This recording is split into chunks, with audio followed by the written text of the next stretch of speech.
Welcome to the Probate Realtor Show, your one source for selling and buying real estate through trust and probate. Hear directly from the best attorneys and trusted advisors on how executors and administrators navigate the probate process in and out of court. Being a personal representative or successor trustee can be a daunting task, and often beneficiaries don't have a clear plan. Let us help you make the right decision for your clients, your family, and your legacy. And now, here's your host, the probate realtor himself, Matias Baker Masucci. Welcome, everybody, to the show. Today, we have a very special guest joining me, Lisa Golshani. She is an estate planning attorney. Not just that, but she also has a special focus on special needs trust. So we're going to learn what those are and why they're important. Lisa, thank you so much for joining the show. Thank you for having me. Okay, so let's get right into it. I love so we can tell our audience, we can teach our audience a little bit about what is a special need trust. A special needs trust, well, there's various types, but in a nutshell, overall, a special needs trust is a special type of legal vehicle that allows families to make contributions to it. Usually when we're talking in the context of an inheritance, parents planning on how they're going to be leaving money to their children. And it's a vehicle that allows parents to leave money to their children in a protected fashion that's asset protected and also won't count as a resource and jeopardize public benefits that are needs-based. So for example, Medi-Cal and supplemental security income, in order to qualify for them, you need to have limited income and resources. Mm-hmm. So if parents leave money directly to their children, their children may not be able to still benefit from those government services that they were receiving. So special needs trust is a vehicle that enables the parents to provide for the children in addition to supplementing whatever the government is providing. But it's a lot more than that. It's a lot more than just the financial component. It's a way for parents to kind of create a system of advocacy for their children when they're no longer around. And we can build in lots of checks and balances and people who can serve in various capacities to check on the loved one that has a special needs to make sure that their needs are being met, that they're being advocated for, they're not being taken advantage of. And the parents can kind of create a roadmap of what they envision the future to be like for their kids, who they will live with, what their priorities are, who should be involved in their children's life on an ongoing basis. And then will put the people that they trust to oversee and manage this money for the benefit of their children. So it's kind of like creating a private social service system for the benefit of the children. So nothing is going to be as good as the parents. There's no replacement for the parents, but it's probably the best legal vehicle that we have to kind of create a surrogate system of care for a loved one with special needs. And that special need could be anything from a physical disability, an intellectual disability, a mental health disability. So it's very common to see special needs trust put in place for individuals with autism or Down syndrome or cerebral palsy, sometimes people with severe bipolar disorder or schizophrenia, or any, sometimes it's not even a severe diagnosis. Sometimes it's just, you might have an adult child that's really not good at managing their finances, and they always need a little bit of extra support. So sometimes the special needs trust can be an appropriate vehicle for that. That makes sense. Now, can it be used as well for? I know you mentioned a lot of disabilities and the desire for the parents to make sure that their child will be well taken care of when they're gone. Are special need trusts used also for drug addictions and things like that, or is that? They can be. So it kind of depends on the circumstance. So sometimes If there's a drug addiction, we will definitely probably want to use some kind of lifetime protection trust. So we're not going to want to leave an inheritance outright to the child if there's a drug addiction or a gambling problem, or, if they're just naive and susceptible to, wanting to give things away, or whatever the reason might be. We don't want to leave the inheritance outright, because then it's just vulnerable to predators. So we would either leave it in a special needs trust, depending on whether or not that individual also qualifies as having a disability, where they would benefit from government benefits, and whether they would benefit from, the provisions of a special needs trust, like if they need an advocate, and if they would benefit from having an advisory committee of people that would help them in decision making. So it depends, and sometimes it's a fine line, and it's a matter of counseling and talking to the family and seeing what kind of trust is appropriate.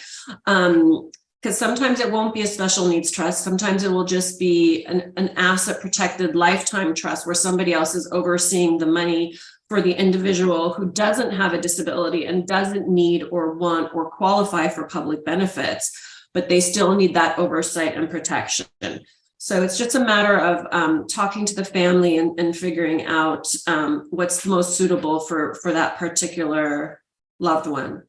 That makes sense. And as far as the trust administration, in this case, like you said, whether you have a committee of people, helping the welfare of the child, who may very well be an adult individual by the time the parents pass, are generally professional fiduciary used, or do you do the trust administration as well?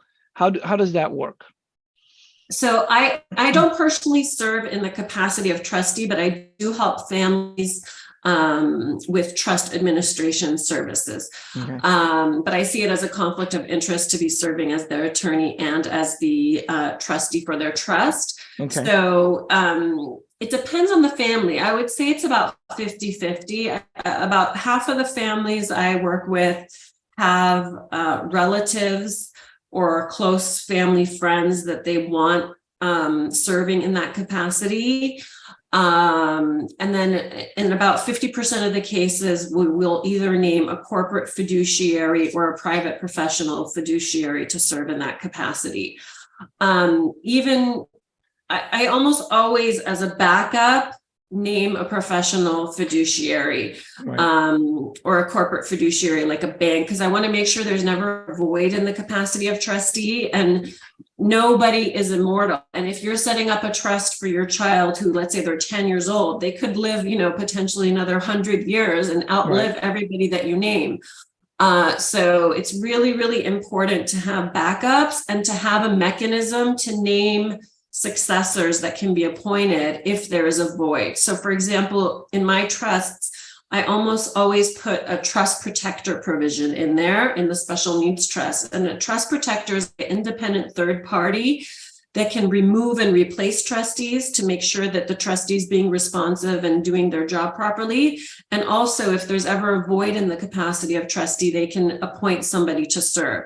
So that we want to have different mechanisms in there to make sure that the trust can evolve with changing times, changing laws, and changing people as people come and go and their capacity changes. Got it. So obviously there are tax considerations that special needs trusts provide, like you said, the protection, for instance, continuing to receive government benefits. Are these some of the provisions that are in these special need trusts? Can you give me an example apart from sheltering? Because I'm assuming that in certain cases it's possible that there are quite large trusts with a lot of money in it. That, however, as we have seen, as we have talked about, the individual may not make the best use of such finances. So when it's administered by a third party, for instance, are they allowed to invest it in certain assets? Are they limited? They can only do certain type of investment, like a retirement account would be? That's a good question. It's so in any trust, typically the trustee is going to be held to a fiduciary standard of care, and they're held to make prudent investments. So they can't make any investments that are really crazy or too risky, and they have to try to manage growth and income and balance, and make sure that they're doing something that's responsible and reasonable. Right. So that is the default rule. However, if there is a circumstance where sometimes the person establishing the trust, let's say the parent has all real estate and they don't want that real estate sold, that can be built into the trust. So for example, the trustee can be told that they must retain the real estate in trust. Or for example, if the family has a lot of cryptocurrency, we can put in special provisions in the trust stating that the trustee is permitted to invest in crypto assets and things like that, and that they're not going to be liable, for the outcome of something it goes wrong. So it can be designed however the trust maker wants it to be set up, but typically we're going to be using more conservative investment and just using the default rules that say, we need to make sure that this money is going to last throughout this person's lifetime. So we don't want to be having any that's too risky. But there is no restriction per se. You can invest in buildings, you can invest in stocks, you can put in retirement plans, you can there are no restrictions unless the one that you build in. Like if you were to say, if the trustor were to say you can only invest in index funds with Vanguard or something like that, then that would be the provision. We could do that, but typically it won't. Typically they have some broad latitude to do whatever's reasonable as a fiduciary. Yeah. In a professional capacity, in my case, as a real estate broker, I've worked a few times with professional fiduciaries who handled a special need trust, particularly in the need to purchase an apartment for the special need individual. And I remember that a lot of it was an important factor that first of all, that they would just get what they needed, nothing lavish or anything, and that it was near where they were receiving daycare, the center where they were receiving and at least in my experience, it seemed like when it's well managed, it can really provide for the lifetime of the individual that is that has special needs. Definitely. And oftentimes we see that the professionally managed trusts really fare better than the ones that are managed by well-intentioned family and friends. Right. So, we've seen that just, with my colleagues and observing how the performance of these trusts over time, usually the ones that are professionally managed do better. And they can be, if they're responsibly managed, they can really make a significant impact and difference in the quality of the loved one's life, because the government isn't going to provide everything. So for example, your loved one might have a need to have a companion, just somebody so that they're not lonely, or somebody who can cook for them and be, just be a friend to them. So that could be something that could be provided for through the trust that wouldn't be otherwise provided through the government. And also, public benefits are always changing, and we're always seeing proposed cuts to a lot of the services. And some of the services that used to be in place are no longer there. So like, for example, you can see that with mental health services. There used to be a lot of institutions, and a lot of that was dismantled. And so ideally, when people are planning for the future of their children, they shouldn't just rely on the public benefits that are in existence today, because what might be in effect a decade or 2 decades or 3 decades from now might not be the same thing. And the eligibility criteria can be different. Right. So we're really blessed in California that we have a system where there is a lot of supports in place especially for individuals with developmental disabilities. Mm-hmm. But there's no guarantee that that's always going to be there. So it's just a safety net so that can provide for anything that the government is not providing, and really enhance the loved one's quality of life. That makes total sense. Let me ask you one more question specifically about this special needs trust, funding the trust. Is that something that works similarly to when we are funding a living trust? It can be, but usually in most cases, the special needs trust, if we're establishing it as a vehicle to receive an inheritance, usually it's kind of like an empty receptacle during the parent's lifetime. The parents can choose to fund it if they want to, but usually there's not a great advantage to doing so. So usually it's set up so that it's pretty much an empty bucket, and that once the parents pass away, it gets funded at that point. So, and it can be funded through different mechanisms. So one way it can be funded is directly by beneficiary designation. So you can name a special needs trust as the beneficiary of a life insurance policy or a retirement plan, or a bank account. But oftentimes what we do is we kind of marry the special needs trust with the living trust. And with the living trust, the parents will fund their assets into their living trust during their own lifetime. And then the living trust will say that after we pass away, our loved one's share will pour over into the separate special needs trust and be administered in accordance with the provisions of that trust. Oh, okay. Yeah. Very nice. That makes total sense. And if you set it up as a separate entity, as its own trust, during the parent's lifetime, then other people can make contributions too. So let's say the grandparents want to leave something to your child, or aunts and uncles want to leave something, then they don't have to set up separate special needs trust. They can just name that trust as the beneficiary for the benefit of your child. Got it. That makes total sense. Let me ask you, this is a very niche section of estate planning to a certain degree. What got you passionate about this? Well, at first I didn't really know what it was. I just heard about special needs planning and I thought, it sounds nice. It just sounds like you're helping a population that's at a disadvantage. And I didn't know exactly what it entailed, but I thought for some reason it sounds like it would be like a do-good type of work that would be rewarding.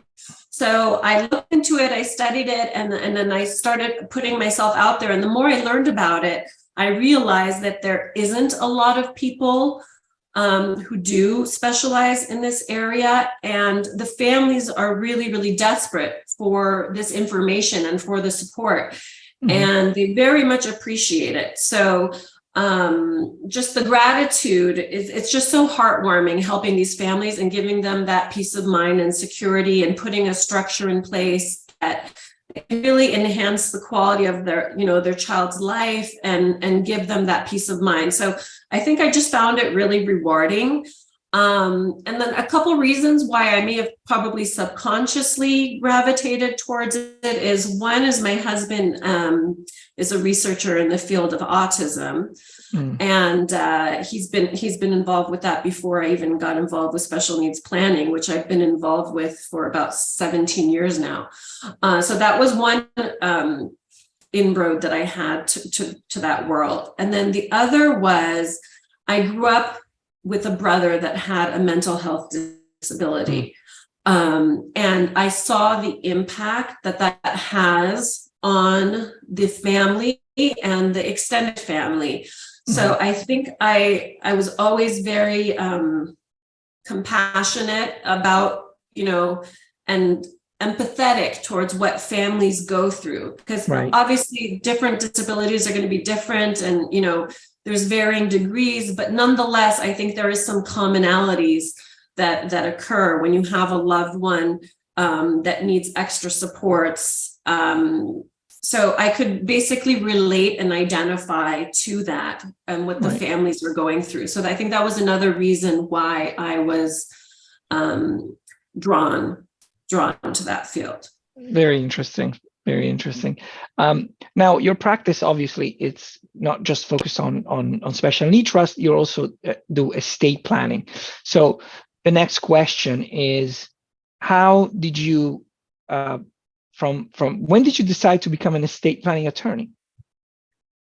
That's a good one. Probably very early on.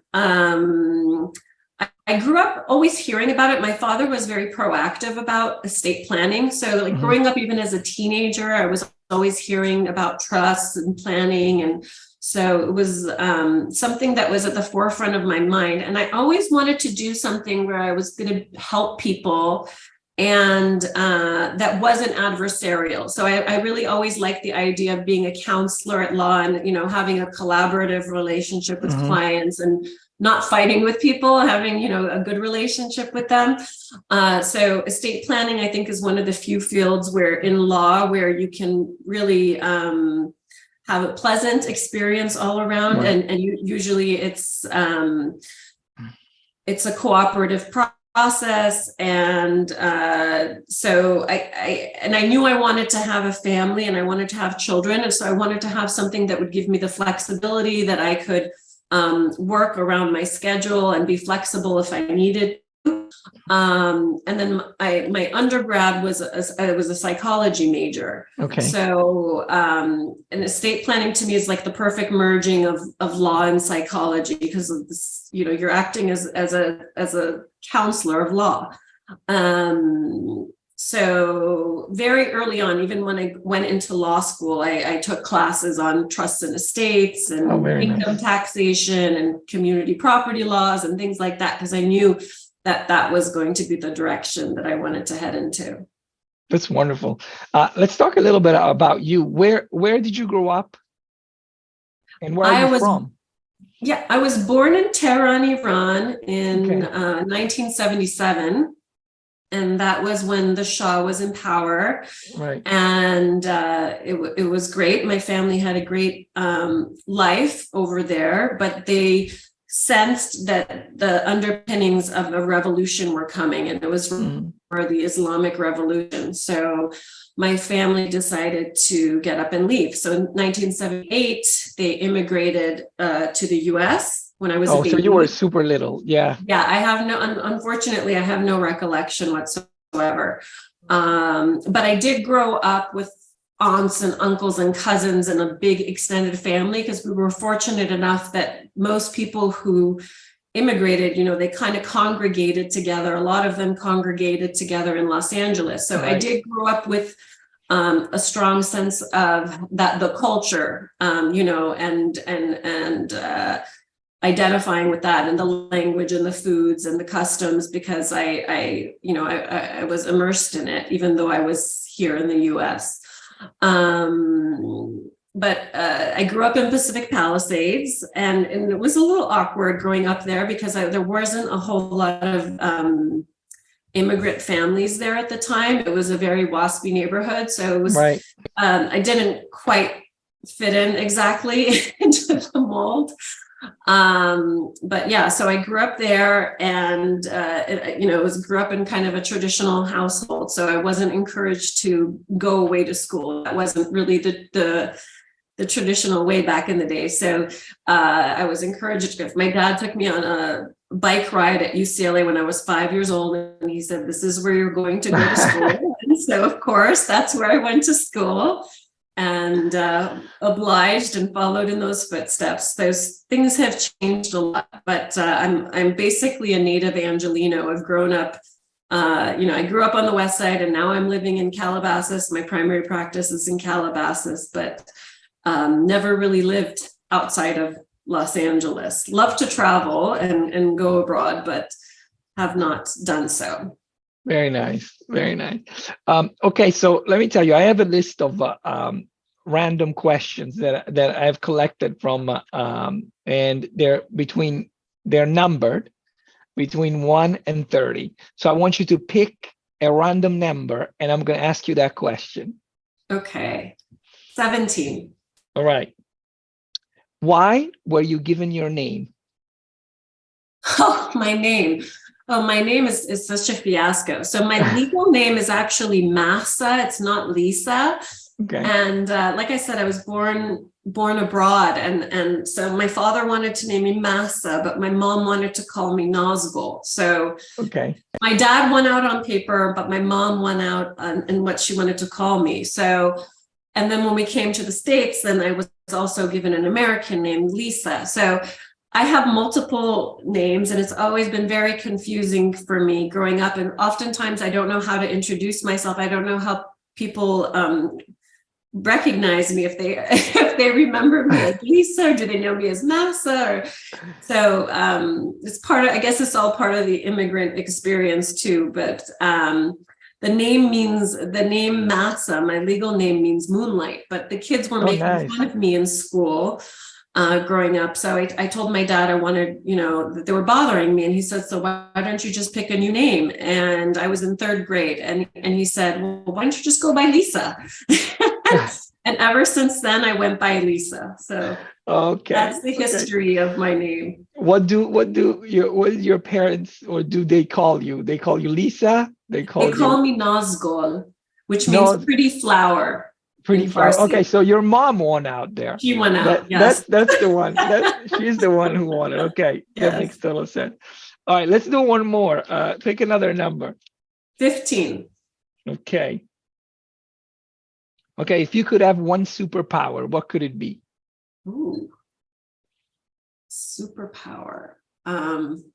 Maybe healing. If I could be a healer, that would be a good one. I was trying to think, like, what could you make the biggest impact with? And I guess there's so many people that have some kind of pain or suffering, right, in the world. So maybe healing. Very nice. I would love to be able to heal people.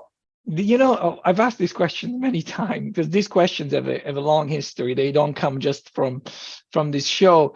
I used to run a social club where we got together, and the list was much longer. It was like 300 questions, and we would ask these questions as a means of conversation.